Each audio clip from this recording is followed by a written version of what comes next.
Coming up, the Brooklyn Nets are nipping at the heels of the play-in tournament. We talk about if it's possible, if it'll happen, and when it does happen, what's it going to mean, not just for the Brooklyn Nets, but for the fan base that has been living on edge all season long. We dive in next.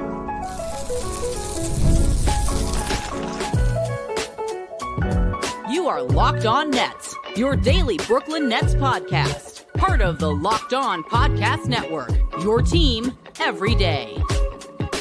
Yes, my friends, it is the Locked On Nets podcast right here in the Locked On Podcast Network. It's your team, the Brooklyn Nets, every single day. He's Doug Norrie. I'm Adam Armbrecht. We thank you, as always, for making us your first listen of the day. We are 100% free on all those great platforms and tell you to get ready, because the Brooklyn Nets are making a power play for the play-in tournament, and the only thing standing between them, Doug, is the Chicago Bulls. I can't believe we're here.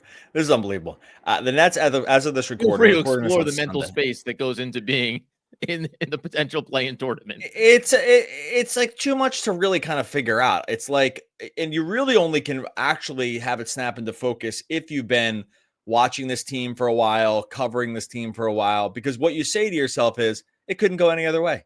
It couldn't go any other way. This team has never made sense since the day you and I started hitting record, which was basically back in 2018, 2019, something like that. Yes. Somewhere around there. Where dreams were born. Basically been doing this essentially daily since that day. None of it's ever made sense. There's been some, flirting. There's been some flirting with greatness, but mostly just kind of frustration because the thing you think is going to happen, it goes the other way. Now, for a while, it's going to be championship or bust. It's going to be the big three. It's going to be all this stuff. Obviously, that goes up in flames on a sinking ship. It was so bad. It's like both things. It's like it's a up in flames and it's sinking to the bottom of the ocean. And then you get like this in between time where nothing makes sense because it's like, well, what are they doing with McHale? They shouldn't be good. They don't have their own draft pick. It's a mess from that standpoint. And then going this year, it's like, okay, finally a clear path. Finally a clear path. This is what they're going to do. The roster is talent deficient. All these other teams are going to be trying. The win total projections are like totally in the dumpster with them and the Wizards. Yep. And then here we are on February 23rd with the Nets sitting a half a game out of the play-in behind the Bulls. And they might pass. They just beat the Sixers on a buzzer beater. Oh, they're already 2.5 games over their win expectation for the year, and there's 20 something games left to go, or whatever it is, 28 games left to go. It just couldn't go any other way. The season couldn't go any other way. I'm for it. Whatever, win the games. Let's go. Yeah. They're not getting the first pick anyway, so who cares? Let's just root for wins. Let's get in the play-in, and because to me, last thing, it's all about the content. It's all about the content. Yeah. As long as there's content, I don't care. Win, lose, whatever's the best content. That's what I'm rooting for. And if it's wins because everyone's pulling their hair out, then frankly, that's great. It's wins. One of the best things about this, and I do want to talk about, it's like, is it worth it? Is it worth it to make the play? And what does it mean? There's vibes, and there's a direct tie-in to exactly what's happening right now in so many ways, back to when it all began once upon a time with a former coach and a scrappy group of players and what they were able to achieve. The Brooklyn Nets, just to be clear, are right behind Chicago for the play-in spot, 10th seed, and they're also just ahead of them in tankathon odds. But the Brooklyn Nets are the one unique team. Only when you go look at odds for tanking to get the number one pick, do they highlight in green, a sign of success, the worst records that have been achieved over the most recent stretch of games, and they put the winning record in dark, violent, what happened red. The Nets are 7-3 over their last 10. Chicago is 2-8 over their last 10. Chicago jettisoned players at the deadline, and the Brooklyn Nets did too, even though it came a little bit before that. But the Chicago Bulls are losing a ton of games, and they're going to keep losing it. So there's nothing to suggest the Chicago Bulls are going to suddenly turn it on here and find something like what the Brooklyn Nets have been doing. They're 7-3. Only other team within earshot of that would be Portland, who right now has won 6 out of their last 10 games as well. Those are the only two teams outside of Golden State, who, by the way, right now is in the lottery in the 14th position, sending that pick to Miami, to have a winning record over their last 10 games. If you are Brooklyn, how can, at this point, I know you said content, and I'll bring in, as I always have to the podcast, I think, a little bit of that fandom where I'm like, I want them to make it. Like, at some point, you cross the threshold of the effort and the results are deserving of. And I don't know, like when you look at their record right now, do you sit here and say, knowing that they've won 7 out of their last 9 games, but they are 21-35? Because I don't think we ever brought this to the show. What is the win total threshold where making the play-in seems like the reward that you want the team to achieve? You know what I mean? Like, because the East is a mess. There's a reason why you can be 21-35 and sniffing the 10th seed and the playing game, right? So I do wonder about that part of it. What do we need to see the Nets record be at the end of the year when they're in the 10th seed and making the play-in tournament and go, you know what? It's worth it because this team has played hard enough and won enough games and Jordi's doing it, that this is something you want to see once you've detached yourself from what the season was supposed to be. Doug says his best thoughts for himself, but then there we go. When there we go. Know about it, he's going to pop off mute. Unmuted.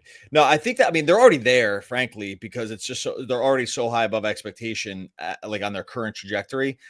To me, it's like, it's a weird thing because really you're only rooting for the short-term wins. Again, every win does cost them a certain amount of draft equity on a draft where they really need it. Now, that's mostly just been shot up in flames anyway, so it doesn't really matter. I think for still me, it's already there. For a top 4 pick as they currently stand in the odds, right? Like still 7.5% to get the number 1 overall pick as they currently stand in those odds. I mean, I think that like the wins at this point are probably only fun in the moment. And like, I don't think there's any like marginal macro sort of gains to be had by incrementally moving up the standings. Like would it be fun to watch them in a playing game? I suppose, right? Like there'd be one extra game to sort of root for them for. I don't think there's like any big takeaways from like a team building path that they would take from this year, except they clearly nailed the coach in a huge way. So the coach, how many of these players will even be on the team in a couple of years I would positively say Claxton and Cam because they're under contract, and I'm not even sure about that. And everyone else, I wouldn't feel great about saying they're going to all be on the team in 3 years, right? I wouldn't feel great, or 2 years. I wouldn't feel great about anybody. So I don't know if the questions, like maybe not the way I'm understanding it, but I think that for me, they're already there in terms of like exceeding expectation on the win side. I don't think there's anything to be gained by winning a ton more, except for good vibes in the game moment. Okay. Because I just don't think their current build. Let me backtrack this and say one more thing. If this team was, the Magic, let's say, and they were a year ahead of schedule on Paolo and Franz and Jalen Suggs, because you can kind of see a future with those guys, it would be a different conversation. But the Nets don't have that. They're kind of just a island of misfit toys that happens to be winning, and it's not like any of these guys are like huge building blocks for the future. And so the wins are just kind of fun to watch in the moment. I think does that make sense? I'm not trying to be a downer. Yeah. I'm all for the wins. No, I'm not. It's just, yeah.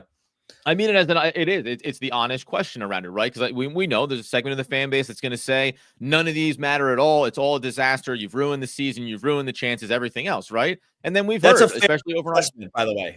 Exactly. Yes, and it's 100%. Yeah, I voice these as these are all fair ways to think about it, including then we have a vocal segment over on YouTube that loves the wins and wants every win and talks about things like the vibes that you get off of some of these opportunities for young players, et cetera, et cetera. So every spectrum of the fandom is completely valid. But coming up here in a second, I will lay out a reason why there is more to be gained than just the singular vibes around these wins and around this particular season for the Brooklyn Nets moving forward. We'll do that here in just one moment. All right, before we get to that, play by our friends over at DoorDash. NBA fans, get ready. They swoosh, you save. Thanks to Dash Pass, every time a player drops 50 or more points in a game, you score a huge deal the next day. Very, very simple here. When any player in the NBA scores 50 or more in a game during the season, Dash Pass members get 50% off an order, up to $10 off the next day from noon to midnight. And look, there's not going to be a lot of Nets guys that are eligible for this, so no worries there. But don't worry. That's why I'm saying the whole NBA. Just go look at that box score every single day. Any guy across the league hits 50, you're going to head on over to DoorDash. You're going to get the game day feast going. Maybe you're going to get the late night cravings going. Lunch on the go. Like I said, this is going from noon until midnight. Sign up for Dash Pass and be ready to save when any player scores 50 or more in a game. Dash Pass members get 50% off an order the next day, up to $10 off. Just use the promo NBA50 from noon to midnight after a 50-point game on eligible orders. At participating merchants must have an active Dash Pass account. Terms apply. Visit DoorDash to learn more. All right, so as we continue today's Locked On Nets episode, talking about coming off the weekend, and just as full disclosure, we're recording this over the weekend because we came off the buzzer beater for Nick Claxton and getting that win, and we said, now it automatically opens up the next phase of this conversation. Are the Nets going to make the play-in tournament? Could they find themselves in a playoff series with obviously zero expectations of taking games off of some of the top teams in the Eastern Conference? But first off, just on the idea of making the play-in tournament, it is funny because right now 7 through 10 would be Orlando, Miami, Atlanta, Chicago. And let's assume the Nets hop over Chicago and they're there in that 10 spot. The funny thing about it to me is like Orlando's had their injuries, so they've just been trying to like get healthy and find themselves in there. After them, though, I like the idea of like scrapping it up with one, and with Atlanta, with Miami, that's fine. Like I think that those would be a game where, at least from a one-game play-in tournament, you say, "Oh, I'll go toe-to-toe with you." And by the way, I think it'd be the same vibes we talked about all year and we talked about against Philadelphia. You go, teams just need to look across the court and go, yeah, but that team, look at those players. We don't have to worry about them. I think it would still be the exact same thing when you got to the play-in tournament, even though the Nets would have earned their way into it. You go, but they're not really going to do it. And if the Nets get back Cam Thomas and you have that offensive weapon, then I think it changes it too, because, hey, we've seen Cam Thomas go off for a singular game and do it multiple times over. That would be a real threat to combine with some of the defensive value that we've seen from the Nets over these last 10 to 15 games. I mean, they would still be huge underdogs, I would think, against any other team in one of these scenarios if you knew the team had it all on the line at this point. So I think that at that point, like, they would be, and look, we've been through situations this season where they've lost a ton of games in a row, and we've been like, hey, tank's on. No worries here. This is what we're talking about. So these things can also shift. Like, we go through doing this season over season. Like, we just know these things kind of like happen in lumps, right? It's like there's a lump where it can never look better, and there's a lump where it can never look worse. And sometimes being able to figure out where you stand on that arc is hard because you get caught as prisoners of the moment, us too, and even having done it for a really, really long time. So I think that they would still be pretty heavy underdogs. I still think, like, probably if I had to guess right now, they're underdogs to even make it. But the fact that we're even talking about it is kind of insane. And I kind of am done underestimating the team because that's been wrong all the way through too, right? Like, this team just plays with such crazy energy. They want it so bad. They've heard the whole thing. They don't want to tank. The players have said it outright that they don't care about that. Rightfully so. Correct on them. They should all go out there and try to win. And that should just be the like sort of the way it goes. So, I've been wrong about this every step of the way. I don't know. Maybe they would be. Maybe they would be able to hang with these teams. They would get completely dumpstered in a playoff series, obviously. Like, because we would see a lot of sort of like what happened in the fourth quarter of the Philly game, which is when other teams are actually really, really trying and all their best guys are out there playing all the minutes. Like, Nets are at a huge, huge disadvantage. But I don't know. I've also been wrong about that. So, I mean, really go back and reference the Cleveland game, right? Like, because they just played them and they're the one seed in the East right now. And if you're sitting here talking about like, hey, think about playing a team like Cleveland over a 7-game series, even in games when you felt like, hey, for 2.5, 3 quarters, we were right in the mix of it. Generally speaking, right, the talent rises to the top, and all of a sudden you lose a game by 13, double-digit points. You say, okay, but it's still a really good effort, right? So, and that I will just very, very quickly touch on that part of this, which does happen. And not even this team, any iteration of a team, maybe one that you thought was coming into the year, hey, this is a play-in tournament kind of team. Maybe they make the playoffs as the A seed, right? Once you get into a first-round playoff series, because of the way the talent is in the NBA, it does become brutal, right? Like, it is by and large just a buzzsaw for the bottom seeds in the opening rounds, right? It's like a tune-up for all the top seeds in Cleveland and Boston and the other teams that you see in the East, and the Knicks, even Knicks as well, and the Pacers, who, like, I think just quietly kind of been putting together a very good run for themselves also. Like, those teams, you go, oh, well, that's like, and we know this, right? This is deep playoff basketball. These are teams that are vying for the Eastern Conference and for a finals appearance and a championship, right? So it does look different, and I think that can be really hard as a fan base to then sit through, right? Like, that's the hard, I think it's the hard part about it. Regardless of this season, when your team makes the NBA playoffs as an 8th seed, it is a designation to more than likely lose, and more than likely, like, lose somewhat resoundingly, right? It's not going to be, oh man, took them to 7 games in the first round, right? That's a hard part because it makes it the most sour possible note that you have to sit through before you can take a step back and say, so what do we think about the season? What did we accomplish? All those things first you almost often have to say, first we lose, 4-0 or maybe 4-1. I'm not talking about the Nets this season, but like in general, you get swept and then you think about, was this a good year? And it's a hard construct for teams at the back end of the playoffs. And once and forever, you get like a Miami run from 2 years ago where they go play into the finals. That is never happening. Like that just doesn't happen. And that was with you go Jimmy Butler going nuclear, and you have Bam Adebayo, and you have like these like sort of all NBA types on the team. And even then, it never happens. Like these teams just go from 8th seed to the finals. Like upsets. This isn't the NCAA tournament.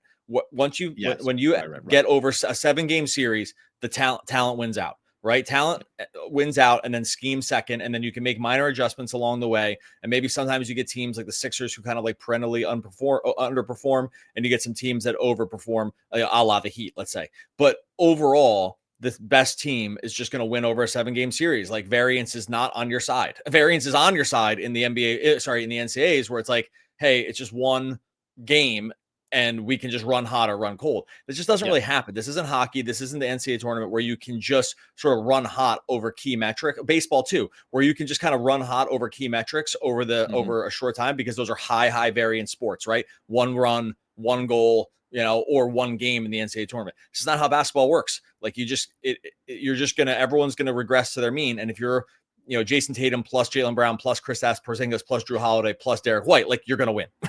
Right. Oh, I'm sorry. You think that's better than Cam Thomas, Nicholas Claxton, Cam Johnson, and I can't necessarily think of the fourth guy that I would put in the group, but sure. How dare you?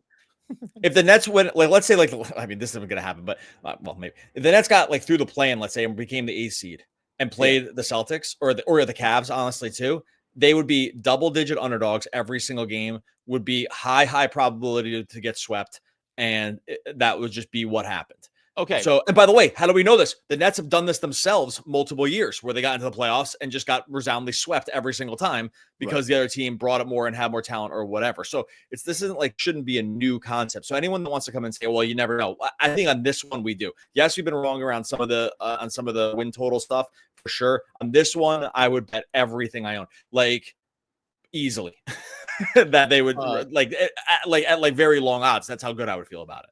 I want to get into the remaining schedule where some of the other teams around them stand, and then frame the perspective on why it matters to continue to win these games, what can be achieved beyond the current record. But just very briefly before we close out this segment, if the Nets, just walk with me, if the Nets made the playoffs and they played the Boston Celtics in the first round, right? Would them winning one game off the Celtics in the improbable, minute percentage chance of it, would that make it like that? Would that ring like, oh, that's worth it, baby? Like plucking one off the Celtics. Even if like game 1 on the road, Brooklyn goes to Boston, steals a game because the Celtics take off the first night, they don't care, and then they go the next 4 straight. Would that hit you in a different, like, in any way at all, in terms of like the value of accomplishing something like that?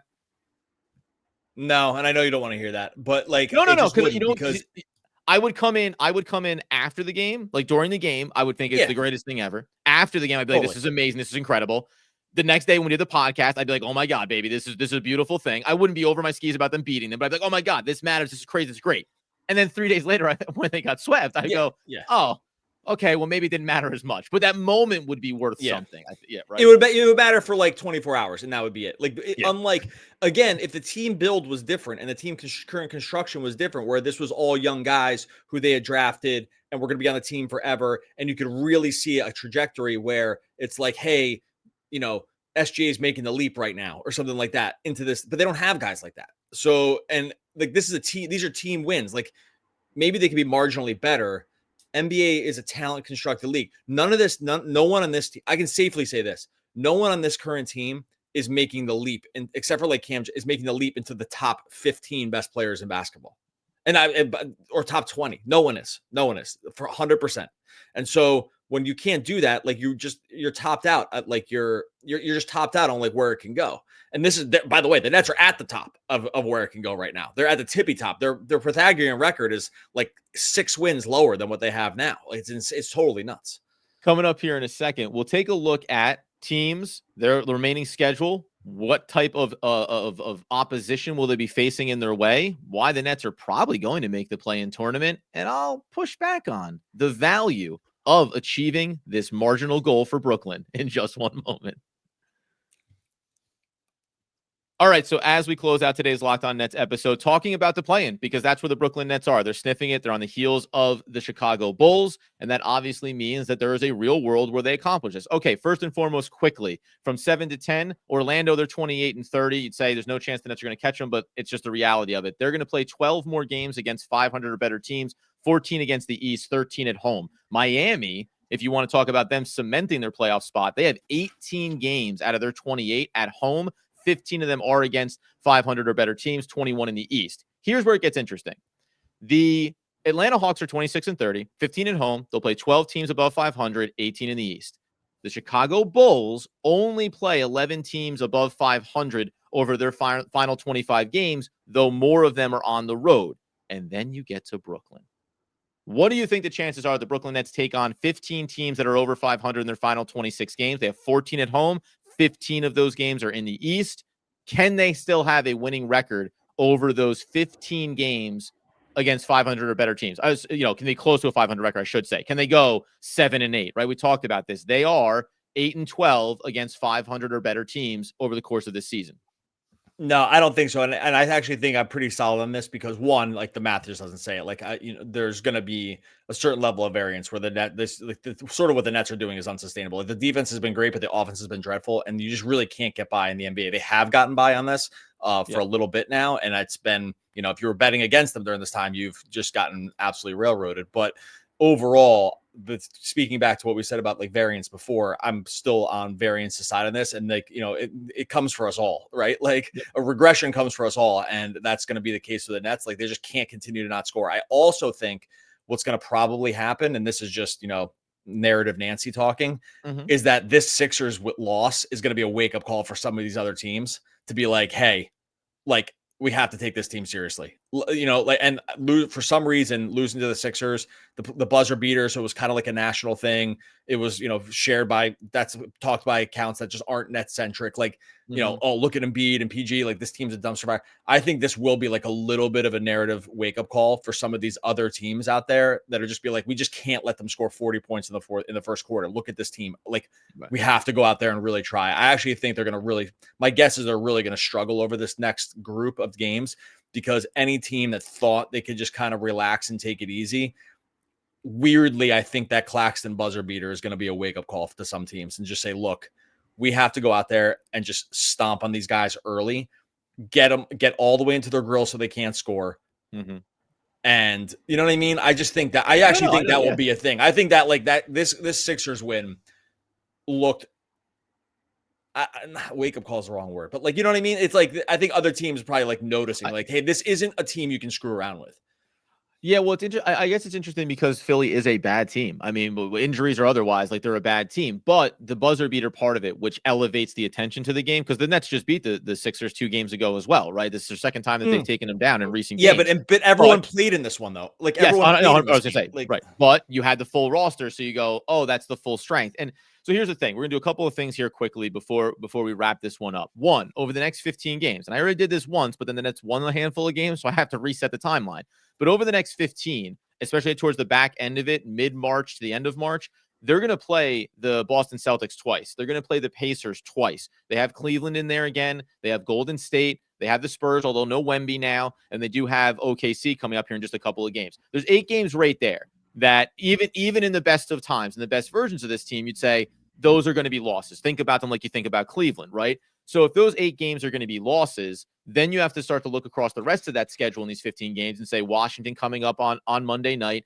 You got Portland, Detroit, right? You get Charlotte in there, and you also get Atlanta one time. So in terms of the play-in tournament, to round it back out here, the most important thing you can tell you is that on Thursday, March 13th, the Brooklyn Nets will travel to Chicago. And I don't see any world where either one of these teams, even if the Nets start doing more losing, I don't think Chicago is skyrocketing up their win total. So you're probably going to be able to circle that game and say, if you win that game, that may be the one where you step over top of them in the play-in tournament rankings. They also play Atlanta 2 times before the end of the year. Again, I don't know what Atlanta's trajectory is going to be, but they've been doing more losing than winning. So the 2 teams that are relative to them probably jump out here on the schedule and say like, hey, if you win those games, the overall record in that stretch doesn't matter as much as those. And funnily enough, I just want to throw out one before I get to this perspective on a high level. Toronto, which I know everyone will go, Toronto? But in the same way that the Brooklyn Nets are 5 games behind in wins from Atlanta, 26, Nets have 21. 4 games back in the win column is the Toronto Raptors, and they only play 5 teams over their final 26 games that have a winning record right now. Like, so there is a world where Toronto, who didn't bail out on this season at the deadline, who actually made a move to try to, reorganize their core a little bit in support of Barnes, where they actually could go on a little bit of a run. Like, they're probably the sneaky team that makes it in with a terrible record as the 10th seed in the play-in tournament potentially. Yeah, I'm going to say over the next 15, they go 3-12. That's going to be so make a note of that, put it on your calendar to check back in after 15 games. I say 3-12 over the next 15, like for all the reasons I said before. I think that other teams are going to take notice. I just think at some point, like, these just can't all be wins. Like, they just can't, like, they're just barely scraping out these wins. The offense is what it is. I refuse to believe we're going to rewrite like the narrative of what basketball mostly is on a high level, like just because the Nets have been just run sick hot in other teams not being able to score at all when they play them. And I think the defense has been fine and good and whatever. Yeah. It's been the number 1 defense over the last 12 games in the NBA. Yep. So it's like, that's not a fluke. Some of it on the 3-point shooting is though. Like, and so I just think that, and if I had to go, what I felt more comfortable, if I'm going to start at 3-12, and if I had to go more comfortable, or if I felt more comfortable going up or down, I would say I'd feel even more comfortable going down. Like, I think that like 2-13 would be, I would go 2-13 before I went 4-11. Again, check back in over 15 and tell me if I'm wrong. Tell me I'll be wrong, which I'm sure I will be. But that's just kind of where I land on this, because I just don't think all this stuff is sustainable. Like, it just, and hey, look, things are sustainable until they're not. I get it, but no advanced metrics really tell you that this should really be happening, especially in a league predicated on offense. Yeah. And that's what you get us. This isn't the face of data. This isn't like that Pistons team that just won on defense. You really just can't do that in the NBA anymore. Like, you just, and the Nets have done it, but I just don't think it's sustainable. So I would go 3-12 over the next 15.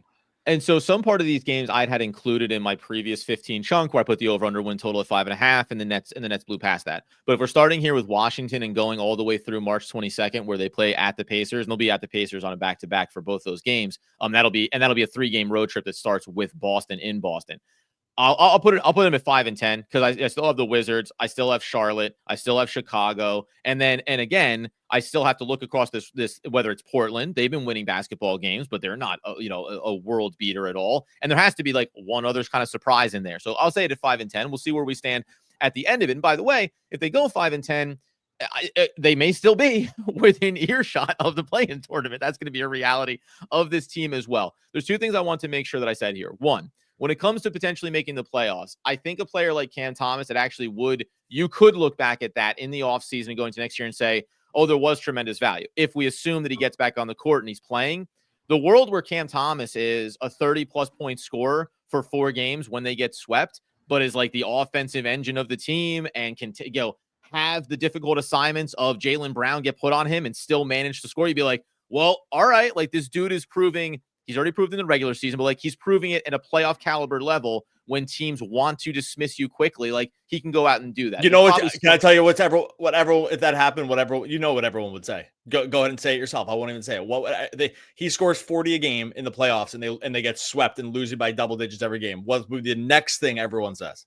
Well, no. You have to say what would be the variations of what everyone would say, because as the classic tale goes, that you never know. You never learn anything new about Cam Thomas. This would be the Nets need to pay him. He's a superstar. He's going to lead this team into the future. We never needed that number 1 overall pick. Or what does it matter? They got swept 4-0 against Boston. It's meaningless, empty calories. This guy, it doesn't matter when they need it, whatever. No, you'll never learn anything, Doug. That'd be perfect. I hope it happens. Cam Thomas. I hope it happens. Now I'm rooting for that, because it would be great. It would bring at least for us, the season full circle on that. Now, the last thing I wanted to say was the reason why I think there's value in it, for reasons that are beyond anybody on this team. Because you're right. Like, hey, how many of these players are going to be on this roster in 2 years? We don't know. How many of the players that were on the roster when Kenny Atkinson was the head coach and they made the playoffs were on the roster 2 years later? But it was the impetus that made them attractive for superstars.